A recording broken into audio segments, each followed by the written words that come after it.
How to use Sephora promo codes. Let's get started. Launch your preferred browser. Here you're gonna find the search box, type in Sephora promo code and then search for it. With that, a fun website links will appear. Navigate to this one website option, Groupon. First up, I'm gonna show you guys how can you get Sephora promo codes. Once you're in this website, you're gonna find amazing offers and deals for Sephora. Just scroll down and check out the offers: 30% off, $50 off, 90% off, and many more. Head towards the offer that you want to grab. Just go ahead and click on it. Once you get the code, copy it, then click on Shop Now. You will be directed to the official website of Sephora.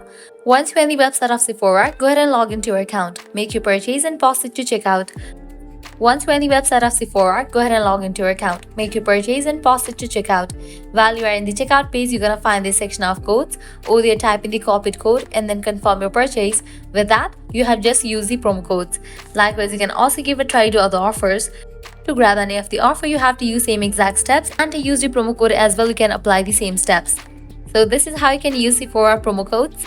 At the end, if you guys find this video helpful, don't forget to like, share and subscribe to our channel. Thanks for watching.